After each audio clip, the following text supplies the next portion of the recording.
How's it going, guys? My name is Zach with the Movie Castle, and today we're going to be taking a look at issue 2 of Dark Ride. Dark Ride, written by Joshua Williamson, same guy that wrote Nailbiter, with art by Andrei Bressan. And this was, of course, put out by Image Comics. And once again, this is a really fun issue. The whole series, I'm guessing, is probably going to be a really fun book. I mean, you're talking about a horror-themed theme park that has some real hidden horror elements buried deep down. It's such a great concept, and it's something that's going to pull me in issue after issue. Now, this issue, no major spoilers for issue 2, but spoilers for issue 1. In issue 1, we were introduced to this guy, and it turns out he was a sort of a faux protagonist. He didn't last very long, and now we're getting sort of the park in that aftermath. We have two different sets of characters. We have the upper class, the park owners, and it's this brother and sister, and I do like they each have their own views on what to do with the park, and the brother wants to make something really scary, and you see that even though he is on the top, he doesn't necessarily have complete control over this park, and he has his dreams and his aspirations, and he can't necessarily do those. And the sister isn't necessarily going to get off 100% scot-free either. I mean, she has things tormenting her that are very interesting. There's a very interesting dream sequence in here. But other than the park owners, we have the park employees and guests, and we get to see more of the YouTube guy that's covering the park. We get to see more of the boss, which actually, in this issue, you know, they kind of give her a little bit more definition, and I realize, hey, she's actually probably going to be a pretty interesting character. In the first issue, she's just kind of showing the main guy the ropes, but this time around, we get to see more her being who she is, and I think there's going to be lots of potential for her. But we also get the new employee who's covering for the old one, and she's also now going to see all the horrific stuff of the park and probably be our new main protagonist there. Now, I have to say, this book has a letters page, and in the letters page, Joshua Williamson, the writer, said that this was kind of like the book's second beginning. The first issue had to introduce us to the park itself, and now we're getting that new, real protagonist character, but we're also finding out a little bit more about our other ones, like how the brother wants to get big into horror and has dreams for the park that he can't really get to. So yeah, we are seeing the characters more this time around. So this issue, there is a lot of setup for the characters and what they're going to be doing. Haven't quite gotten into the scary rides 100%. I mean, you do see some of them, and there is a fun section where they talk about the legends of deaths at the park, but I have a feeling that, you know, this is the setup, and later on, we're gonna see all that crazy stuff. So it's not 100% here yet, but I know it's coming, and it's one of those things I can't wait for. Actually, in the letters page as well, they talked about how they already have an outline for the second plot arc, and I love knowing that they know this is going somewhere and that they're already plotting it out for what will be Volume 2. I really can't wait. Overall, this is a fun series with a really fun concept, and yeah, issue 2 is primarily setting up characters, but still, I really do love this world, and I know what we are building to, and I really can't wait for that. So, yeah, kind of a character setup issue, but I still liked it.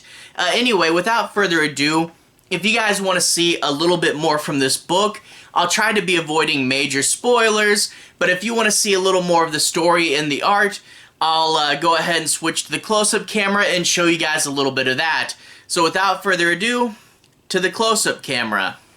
Alright, here we are inside the castle taking a closer look at Dark Ride Issue 2. Let's go ahead and bring this close to the camera.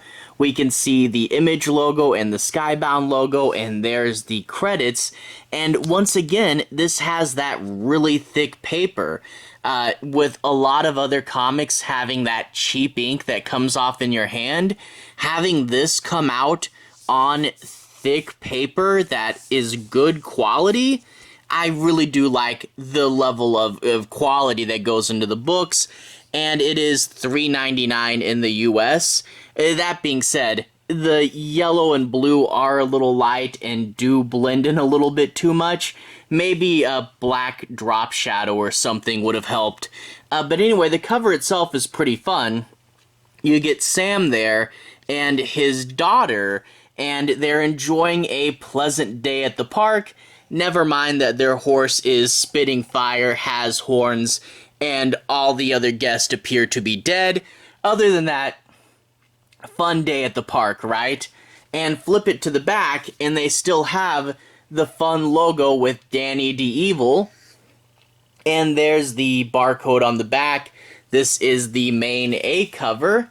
And on the inside of the cover, here lies is the credits. And we get Joshua Williamson and Andrei Bressan and the extended credits as well. We can see they actually still had a bunch of other covers. If we flip it to the back, we can actually see those covers in the cover gallery. They do kind of overlap each other. It's more an ad for the covers rather than a display. I do like the Haunted Disneyland one in the bottom there. And we do get the monsters once again telling us that issue 3 will be available in the 14th of December. Anyway, without further ado, let's go ahead and talk a little bit about the story. I won't be doing major spoilers, but let's take a look at what's going on. We get a bunch of Danny DeEvil merchandise. We have Image Comics. Of course it would be Image, right? And they even say that they have Pogs. So yeah, Pogs. That's a really great pull. But the main guy, Sam, has made a little animated short, and he says, we need to branch out the park. We're doing really well in merchandising, and the merchandising is starting to go beyond the park, but we need to really capitalize off the brand, and I've made a cartoon aimed at adults with our park characters, and there they are, cutting some zombies, maybe, in half. So yeah, definitely aimed at adults there. But then, of course, we get the rest of the board, the people that he has to go through to get these decisions, and they say, oh, it's really great to see all this merchandising, but we thought your father was coming. And he's like, no, Dad's locked himself up in the castle, he's not coming. And they say this stuff about how people don't want such on-the-nose horror. They want slow burn horror. And isn't that just like Hollywood for you? You know, you can't turn these characters into slow burn horror, but they're the characters you have, and not all horror has to be the exact same. Yeah, slow burn is fun, but it's not the exact same thing as what these characters would be, you know? So they deny the cartoon because of that. It really reminds me of when that new Rings movie did terribly, and they canceled their plans for the Friday the 13th movie. That was such a frustrating producer moment there.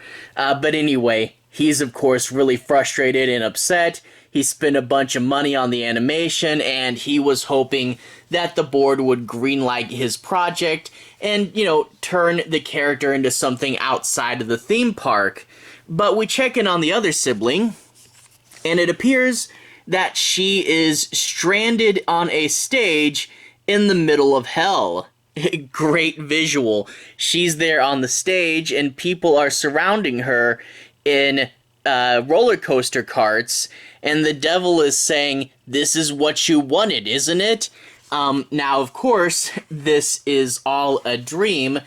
She wakes up in her big Danny DeEvil bed with her two different lovers, and she goes, "Hey, wait a minute.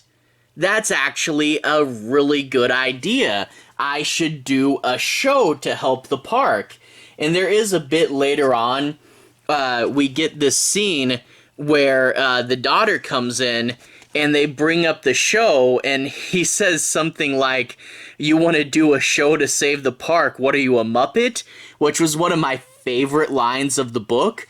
But yeah, we see Sam there has an ex-wife and a daughter that loves him very much and wants to help out her dad whenever she can. So it's a really good extra, very human element to this character, is trying to balance your busy schedule with your daughter. And the daughter there, her name is Autumn. Anyway, jumping outside of the higher-ups and seeing what's going on the ground floor of the park, we do get another scene with the vlogger there, and we get to see the boss character jump in, "Don't believe anything this loser says," and we get to see her have much more of a humorous persona this time around. During the first time, she had to be the official person and give the tour, and we had to see her be more serious, but this is more who she really is. And she's talking to the replacement girl. Her name is Summer. Now, I found it kind of odd that we have an Autumn and a Summer just appearing in this book. The characters, I don't believe, are in any way related, but I'm wondering if we're going to get the other two seasons. Are we going to get a character named Winter? But anyway, they talk about the rumors of death at the park, which is a great way to get some gruesome imagery even when nothing actually is happening in the comics other than a conversation. But we do get a hint at this new character when one of the costume characters pops out, and she decides to punch it in the face because she doesn't know it's just a prank, and we're once again reminded that the costume characters are a bunch of creeps. Now, a couple other things do happen. I won't spoil the ending there, but yeah, like I said, this is primarily a setup issue, seeing where the characters are, introducing two new characters, and yeah, a whole lot of setup this time around, but there is a little bit more at the end with that evil force, so I maybe went a little further in the issue than normal, but like I said, that's hard not to do with setup issues.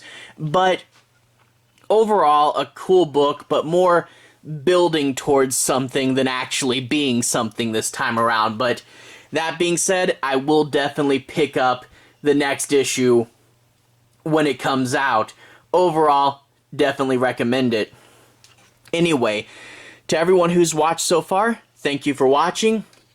To everyone who's liked and subscribed, thank you. You really are helping the channel out. I'll leave a relevant playlist on the bottom. This will probably be my horror comics playlist. If you want to see me talk about a bunch of other horror comics, you can find those there, including the first issue of this. But I've also talked about a bunch of other stuff. Quite recently, I covered the first 2 volumes of 30 Days of Night, and if you want more Image stuff, I talked about the first volume of Nailbiter. So anyway, if you want to see more, horror comics playlist will be on the bottom. Anyway, have a good day. I'll see you guys again very, very soon. Relevant playlist on the bottom. Have a good day now.